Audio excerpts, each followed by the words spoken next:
Good evening, everyone. It's your man of the hour, the man with the power, the living legend of professional wrestling punditry. Hello, my name is Lee Hazell, and this is the SteelChair Shoot, where wrestling's best writers fire from the hip and unleash their uncensored opinions upon an unsuspecting world. This week, we've given a live mic to James.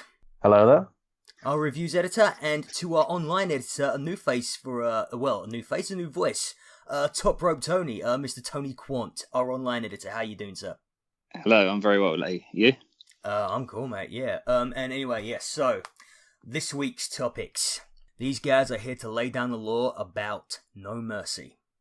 No Mercy 2017. Cool, guys. So, anyway, first and foremost, we usually start this thing off with the pre-show, but I don't think anything of remote note happened on the pre-show. Anything used with Elias Sampson or Apollo Crews usually doesn't.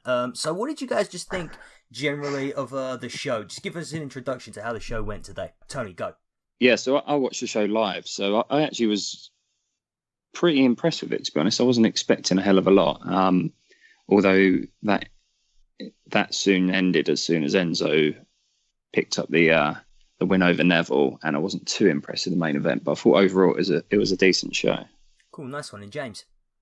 Yeah, I'll have to agree. Overall, I thought this was a positive pay-per-view, and aside from some questionable decisions, well, I left very happy. So yeah, it's kind of weird. SummerSlam seemed to be a show that was almost entirely crap before the main event, but then the main event saved everything. And this time around, it looked like everybody was really pleased with all of the wrestling, but then the main event under-delivered, and so therefore people are kind of down on the No Mercy pay-per-view, and that just sort of says to me that, you know, the old adage is true. It doesn't matter what the rest of the card does. It's the main event that essentially makes the show and dictates what people think of it. So, okay, guys. Yeah, well, that's the lasting opinion for people, isn't it? So I suppose if you go away, the last thing you've seen isn't that good. You're going to excuse your judgment for the rest of it sometimes. So, guys, we're going to start things off with The Miz and The Miztourage versus Jason Jordan for the WWE Intercontinental title. Who was that? Who interrupted me? That was the crowd. How dare you boo Jason Jordan? Yeah, the crowd from what I've seen, the crowd were really into The Miz. The Miz live up to it, James? Well, it was in his hometown, so I thought for sure that Vince McMahon was just going to troll us once again because we're going to troll him because he's going to be in his hometown and embarrass him there. But I really enjoyed this one. I obviously the crowd helped get me into it, and I'm a big fan of The Miz right now, especially this year. So, and he did put on a good match with Jason Jordan. I feel like Jason Jordan has got some potential that WWE still need to push. I mean, they've given him a slight push already, given that he's this illegitimate son. Again, not sure. Whatever, it's happening. Just let it happen. He's the Jon Snow of WWE. Oh He's my god! I'm amazed no one's run with this concept already. Like, surely, like the illegitimate child thing, you go with Jon Snow. It's just what you do in this day and age. you know nothing, Jason Jordan. I don't know. Dude knows how to wrestle. He knows how to wrestle. Very true. Very true. Tony, what did you think? Yeah. No, again, like echoing James's opinions, really impressed with The Miz. I think, Jason Jordan clearly can wrestle, but he needs a lot of work on his mic skills. The promo that he had after the match was probably one of the cringiest things I've ever heard. And I'm not quite sure. Miz, I'm not quite sure why they put. Yeah, I'm not quite sure why they put the mic on him as soon as he'd lost the match. And I think they'll regret doing that. But yeah, I mean, overall the match was good, and it was good kick-off to the show. Well, there was quite a bit. Sorry, James. I was just going to say, like, from what I've seen of the show, there was quite a bit of mic work in between matches. I know Renee Young had an interview with somebody in between one of the matches, at least. I think it was Alexa Bliss. Yeah, that was it. Yeah. Do you think this is the kind of angle, because they don't have Talking Smack anymore or Raw Talk? Did they have it after the? They did have a Raw Talk. Okay, they did actually. Yeah. Because when I was watching it and I saw Renee Young was out giving an interview, I thought that this might have been their way to reintegrate her back into the program and to give the superstars those opportunities to go on the mic and to perhaps have a little bit more freedom on the mic into the program. Possibly.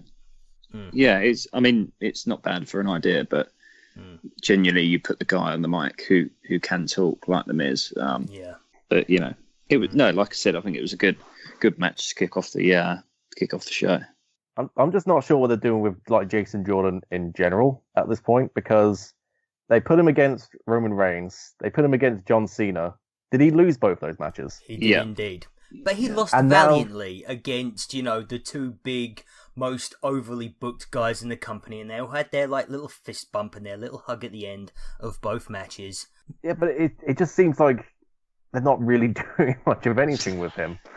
I mean... Yeah, I think it would have been too soon to put the IC belt on him. But clearly, at some stage down the line, he's going to have that belt, isn't he? I think he's got to have to, especially the way he's been booked now. If they don't start giving him some serious and significant wins, they're gonna lose him. They're gonna American Alpha this. Yeah. Oh God, yeah, no. Oh, they were the best tag team as well. Like they were my absolute favorite of all the tag teams in NXT, and there were loads of great ones. And they've just mauled all of them, and American Alpha was the biggest heartbreak for me.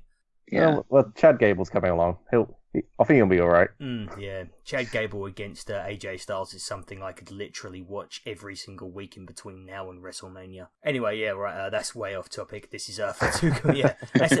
That's a different show. That is a different show. We'll talk about that next time. Anyway, so guys, next up we have Finn Balor versus Bray Wyatt.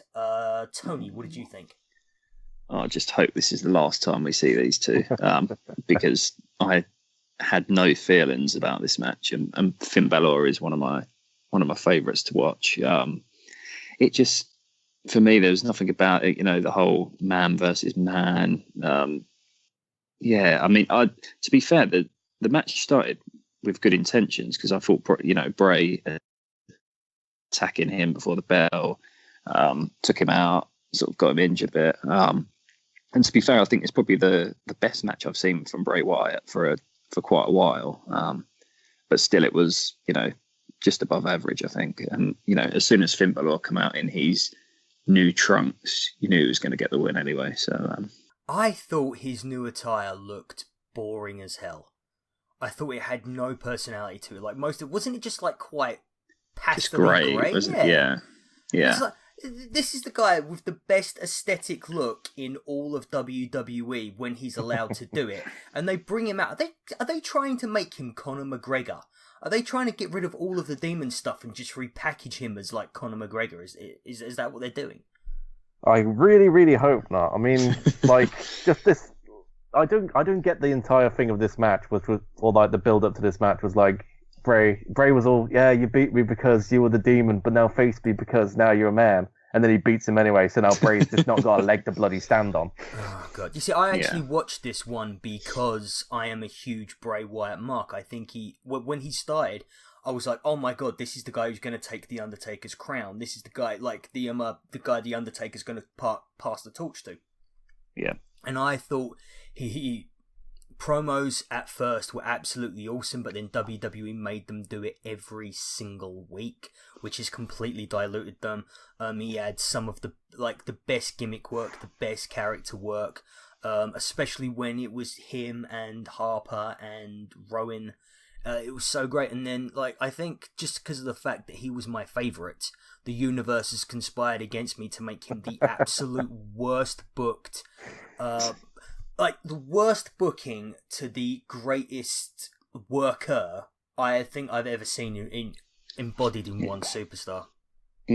Yeah, I think he needs to just go away for a little while. I think sometimes it'd be good if there's so many people on the roster that they can afford to lose him for 3 months, let him work the house shows, or even just completely take him away from TV and everything, and then bring him back as a monster in a monster feud.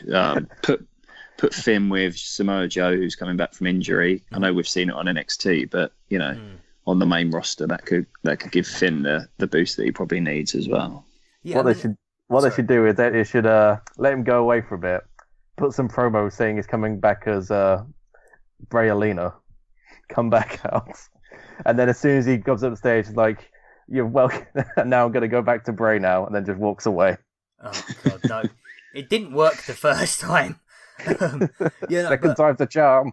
But no, seriously, this whole like going away thing does have merit to it for the simple fact that, back in the day, we never used guys like Roddy Piper and The Undertaker and Jake the Snake Roberts, the big heels of WWE's golden age. They weren't carted out every single week. You didn't see them on every single show. You only ever saw them sporadically. And that's kind of what they need to do with Bray Wyatt, because Bray Wyatt needs to come in, cause chaos, leave. Come in, absolutely raise hell, and then leave again. And then you're always excited to see Bray Wyatt, because you don't know who he's going to put on the shelf next. That's something they've also got to do with Bray Wyatt. Every single time somebody needs to go away for a bit, somebody gets suspended or they've got an injury or something, it should be Bray Wyatt coming out like a vulture, picking the bones, and then in kayfabe, he's the reason that they've had to, go away and then come back again. So it makes him look. It actually makes him look like a destroyer and an eater of worlds like that, instead of an eater of pins. Yeah. Oh God. I think we've got a title there. Eater of Pins. Oh, God, that's going to be a stipulation one day. Eater of Pins. Shove as many of those thumbtacks as you can into your opponent's mouth. A sequel to House of Horrors match, please. Ugh. Yeah. Oh, God, no thanks. Oh, yeah, sorry, Tony, you were going to say? Yeah. I was going to say, speaking of House of Horrors, I think the next match was ended just as horrific as the House of Horrors, didn't it? With poor Cesaro. Yeah. Oh, okay. So, guys, right. This what we're talking about here is Seth Rollins and Dean Ambrose versus Cesaro and Sheamus, or as I like to call them, The Bar, because I like it when tag teams have proper tag team names. Yes. For the Sheamus and Cesaro. So don't mind me. I'll just do this in the background. For the WWE Raw Tag Team Championship, if James will shut up for 1 fucking second. Okay, right. James, I'm going to put you on the quiet step for a bit while Tony talks about this match. Okay. Yeah. No, I mean, I must admit, obviously, it was a rematch from their SummerSlam match, which was a good match, but it wasn't a great match. But this match really did set the bar. Sorry, pardon the puns. Yeah, really, really impressed with this match. I've never been a big fan of Dean Ambrose, and I must admit, I think he was really good in this match. So I couldn't fault him in this one. And just the moves, they were at one stage when I think it was Cesaro powerbombed Seth Rollins off the top rope onto Dean Ambrose, or it was the other way around. Obviously, horrific injury for Cesaro. He lost, I read earlier actually, he didn't actually lose the teeth. They got pushed up about 3 centimeters into his. Oh, yeah. That's even worse somehow. Yeah, exactly. Yeah, because looking at the picture, you can see the teeth are actually still there, but they've just been pushed. I thought they so broke far off. up. Yeah. So yeah, I mean, and he just powered on as if there was nothing even happened. I mean, I was crying for him, but proper man.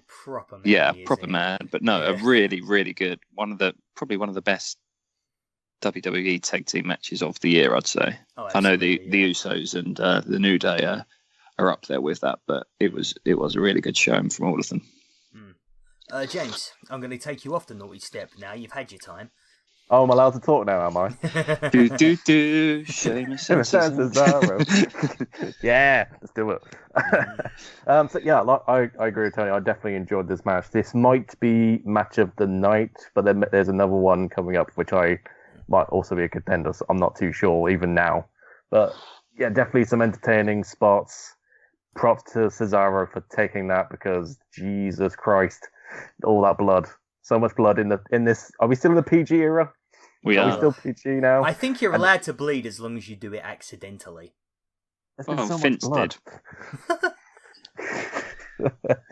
Oh no, it was like citric type liquid oozing from him. It's not blood.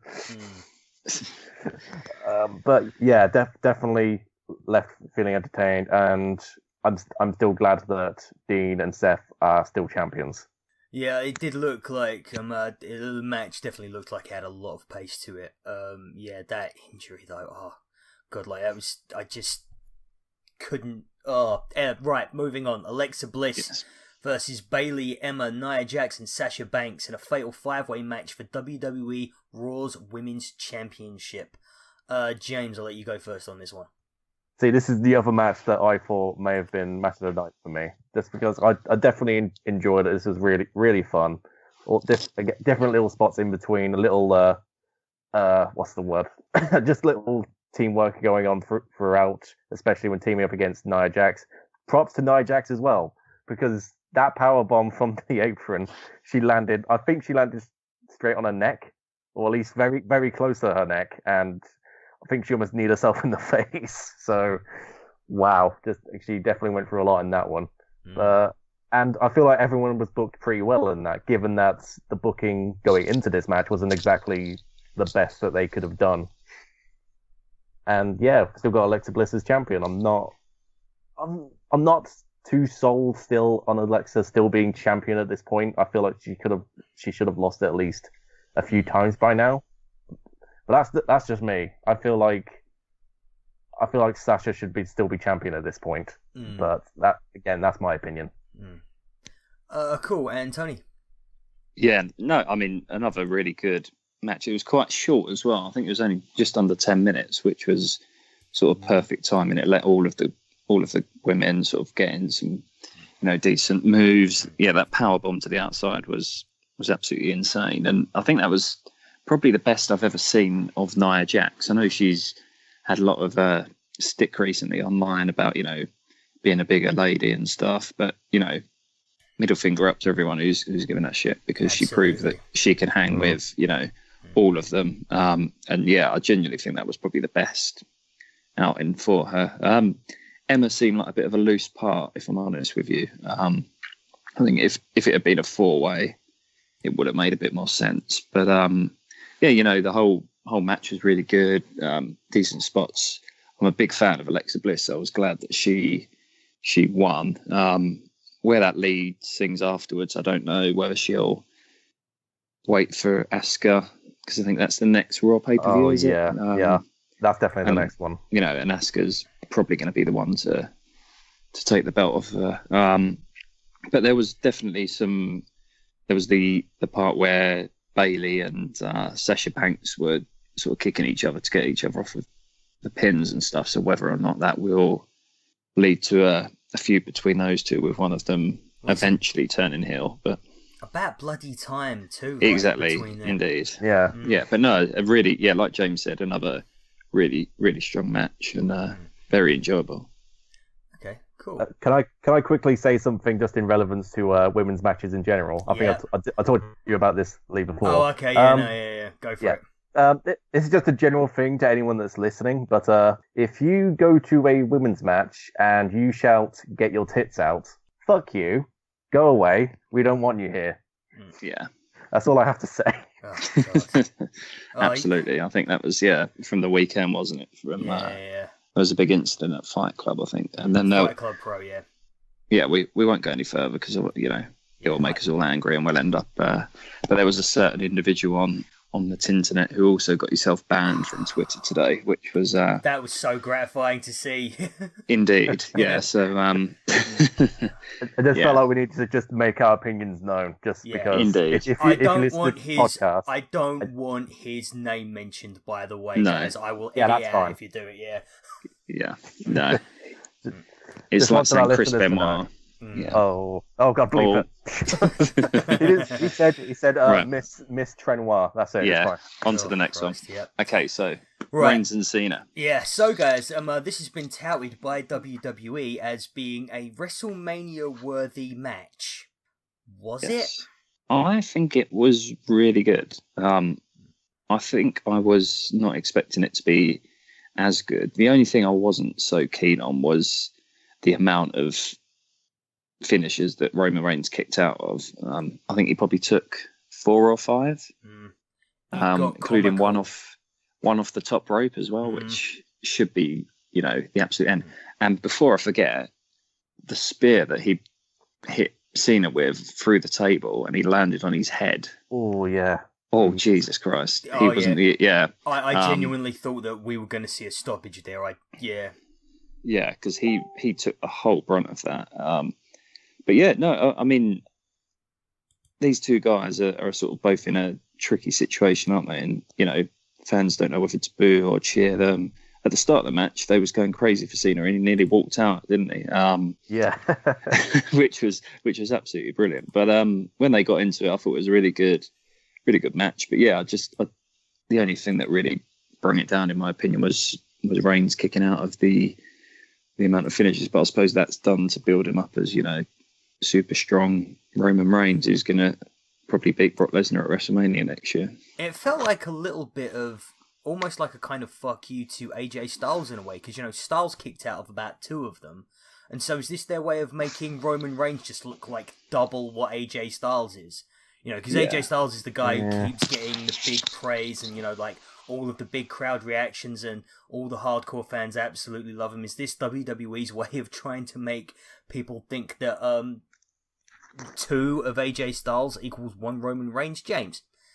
I didn't really make that. Obviously, I didn't make the AJ Styles sort of connection in my head. It was like of John Cena losing, which is a very weird trend I didn't think I'd see. But he's putting people over, and I find that's positive. I'm overall happy with that. Again, I have to agree with Tony with the overuse of the AA. Yeah, and it's just like you'd think he'd just do at least 2, at least 2 strong ones. But John Cena, oh god, ever since he's came back, when he came back from SmackDown and then moved over to Raw, I've just ate everything up he's done, just because he knows what he's doing. He's playing to the crowd. He's enjoying himself, and you can say what you want about him being like part time and obviously not being in there long enough to take moves properly, like when he landed on his neck at one point. But he knows what he's doing, and he's doing it well. Especially when they were going like, they don't want Cena here. The crowd was like, "Go away, Cena." So he was like, "Yeah, okay, I'm just going to go away." Just walked all the way up the ramp until Roman Reigns had to go, "No, come back, we're fighting," and then just like smacked him one in the face, and then brought him back in. So yeah, I think Cena, who doesn't care, is probably the better Cena, isn't it? Someone, you know, he knows he's not going to be in any meaningful title, you know, challenges. So, you know, he's just coming out there having a bit of fun. I think that's when you get the best John Cena. Pet hate though. Still doesn't know how to do the STF. Yeah, I've given up on him by now. Arms. Why is with the arms? You're just hugging them, John. You're just hugging them. You're just giving a really awkward hug. Do you remember when it was like he used to put his their head in between his elbows, like it was some sort of vice or something like that? Yes, that is the one to make people give up. Oh. Taste my elbows. Yeah, right. God, what was I going to say? Because I had something and then I got distracted by the whole STFU thing. The reason I was mentioning AJ Styles is because didn't John Cena do the whole, like, one AA, roll through, another AA straight afterwards? Did he do that in this one? Yes. Yes, he did. And that's precisely the move that took down AJ Styles. So that was the reason why I was thinking, okay, AJ Styles ate the pin like that, but Roman Reigns kicked out of this one. So I'm thinking that WWE are definitely trying to position Roman Reigns as stronger, better AJ Styles at this point. But yeah, anyway, that's academic at this moment. Okay, guys. Oh god! You're speaking to 3 British people here, guys. We just saw a moment of sacrilege. Enzo Amore defeated Neville for the WWE. Enzo Amore. Sorry. Do you know what? I won't even accept this. I have been an Enzo Amore apologist for the longest time, and then they go and do this shit. He beats Neville for the WWE Cruiserweight Championship, James. The one thing I really, really dislike about this match, not that Neville lost. obviously that's like heartbreaking. Not that it's Enzo Amore doing it. It's the fact that Enzo Amore kicked him in the nads and then did the pin.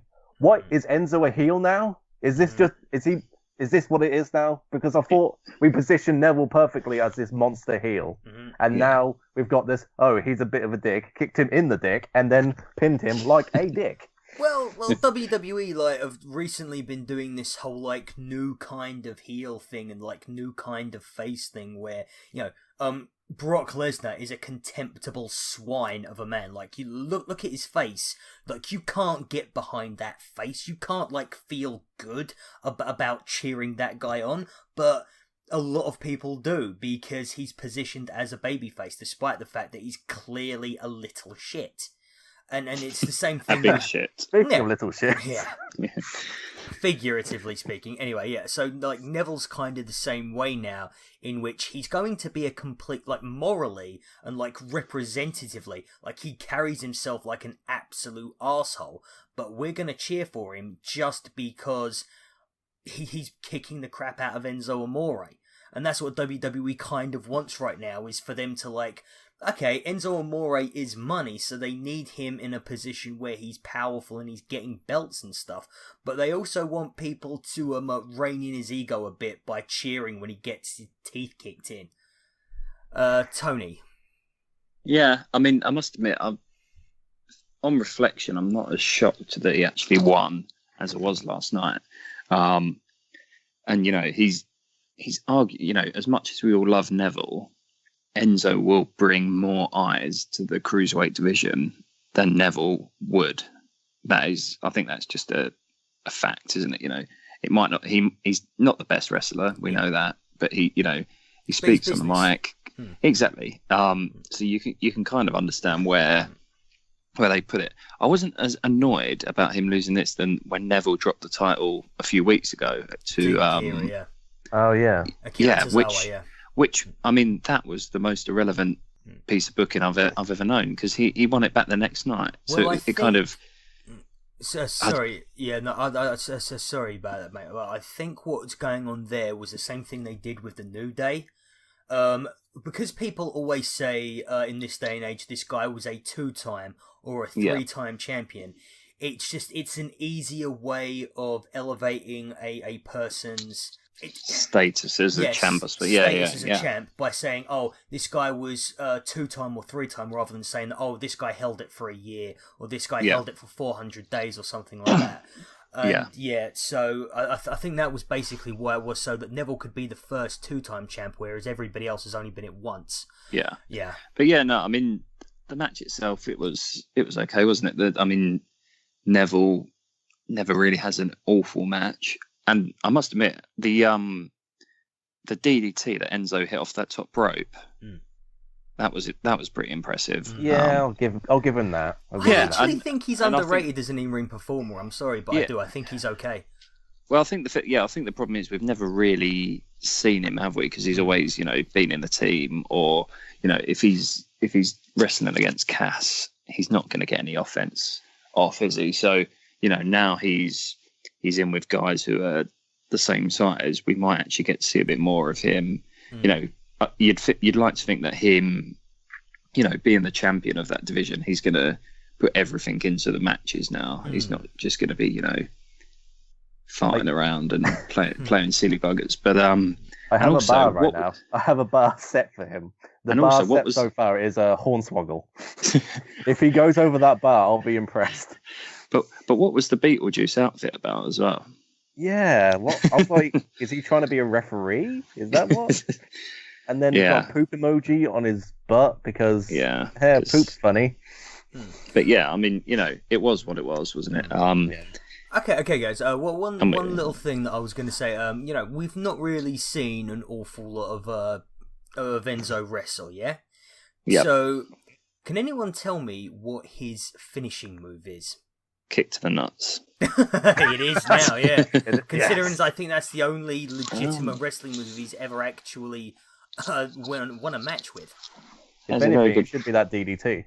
Yeah. Or DDG is what they said. Oh my god. Is that what it's called? I don't know what the G stands for. Well, because he's a obviously, G. yeah. He's a G, yeah. He's a git.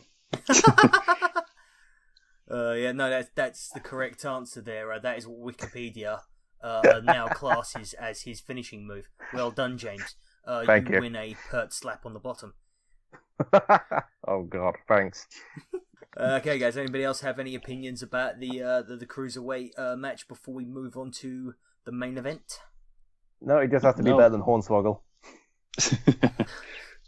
God, that was such a crappy way to win that belt the first time around, wasn't it? Yeah. Yeah, I think we can all agree that was the worst decision they made for that belt.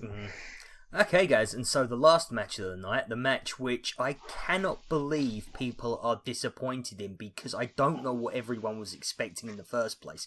Brock Lesnar versus Braun Strowman for the WWE Universal Championship. Tony, let's go for you on this. Yeah, I was really disappointed with it because I think I'd set my expectations a bit too high. I even thought it was going to be a quick squash match I always thought Lesnar was going to win. But I don't know. I feel like neither man really, stood up and done anything impressive. There wasn't much flow to it. It was just, here's a couple of big slams. Here's a couple of German suplexes. Oh crap! There's the end, and the end come out of absolutely nowhere. It might have been because it was nearly 4 a.m. and I couldn't even function. But 9 minute match, yeah, 9 minute match. It didn't, Braun was probably one of Braun's weakest matches. I just don't feel that either man really, stepped up. The intensity that Reigns, if you compare it to Reigns and Cena, those two guys knew they were in a big match and they went for it. And you can't deny that neither of them, gave it their all. We might have said that taking a few finishes was a bit stupid, but at least those two seemed to really go for it. These two didn't really seem to care. I don't know. That was my opinion anyway. I think when it comes to Brock Lesnar, unless you're paying him the absolute big bucks, or even then, what happened with Dean Ambrose against Brock Lesnar at WrestleMania 32 was just Brock Lesnar did not want, Dean Ambrose wanted a good WrestleMania match. He wanted his big WrestleMania moment. He knew how many eyes were on him, and he wanted the world to see what he could really do. And Brock Lesnar was just like, Nah, I'm just going to do the stuff that I usually do because I can't be bothered with it. And that was a clear case of, it was repeated in this match. Brock Lesnar just could not be asked. He wasn't making WrestleMania kind of money. That means Braun Strowman can't do all of the crazy stuff that he's been able to do with guys like Roman Reigns and Samoa Joe and guys like that. And so, yeah, it was a case of complacency and... I'm a big star, I get loads of money, fuck you, I'm now leaving and I'm not coming back until Royal Rumble, goodbye. Yeah, James, it's just the build-up to this match was really, really good. And again, I don't blame you for having your expectations high because they made it high. Given that SummerSlam match that they had, given the amount of times that Braun has been pushed as this giant monster that can just destroy everyone, that can lift an ambulance or toss over an ambulance and survive getting crushed in one, and then with the video packages of building up both these archetypes of peak physical fitness and just domination, and then just to have it go, all right, there's a few German suplexes, a few power slams, and you're done. There you go. It's not our fault for having our expectations high. They put them there, and they didn't really do anything with them in the end, which is really annoying. But then again, we should have really caught on, I guess, because we should be used to it. And there's the cynicism back again. I thought it had disappeared, but nope, it's back again. Okay, guys. So that's all of the matches. Did anybody else have any opinions now that the show's over? Anything that they want to get off their chest? I didn't watch Raw Talk. Did anyone here watch Raw Talk? No, it was the only it thing was 4 a.m. Yeah. I wanted to go to sleep. That's fair enough, man. The only thing that I saw on there of any note that anybody was really talking about is that John Cena, despite the fact that when he was, after the match was over, did the whole like standing ovation thing and stood in the ring for about 15 minutes after the match was over, and I don't know why on earth he would do this at No Mercy of all things, but said essentially that he was going to leave the company for a while. Now, if he's going to sit there in the... Again. Yeah, like, he's had quite lengthy absences before. So, and I can't see him missing out on WrestleMania. I mean, surely he's doing WrestleMania. Yeah. So, like, do you think that maybe he isn't doing WrestleMania then? If he's going to do this whole big standing ovation thing and like, make people question whether or not he's going to retire? Because, you know, that's what King and Renee Young were asking him on the Raw Talk set. No, I just think he probably, knows that he's going away, and that, just the interest that's been sparked, all the articles there, and as John Cena retired, is this the end? That's enough for him, isn't it? That will just keep him ticking over, keep him relevant until he wants to come back. I think that's simply, that is it, yeah. I don't know who he'd face at WrestleMania, though. I mean, there's people talking about possibly the Undertaker, but we don't even know if he's coming back. I think I'm going to say now that he's probably retired. See, I didn't sound as 100% sure as I intended it to be, but I'll say he's retired. The thing is with me is that I just get the feeling that WWE are hoping that he comes back, because if it was definitely going to be his last match, and he was definitely never going to wrestle again, they would have promoted it as Undertaker's last match. So they must at least, because you promote Undertaker's last match, that's going to draw in millions of people to watch in the next WrestleMania.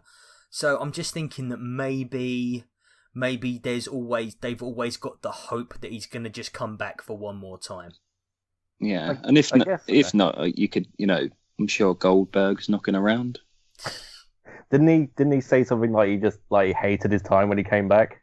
He just did it for his kid. Yeah, they all hate it.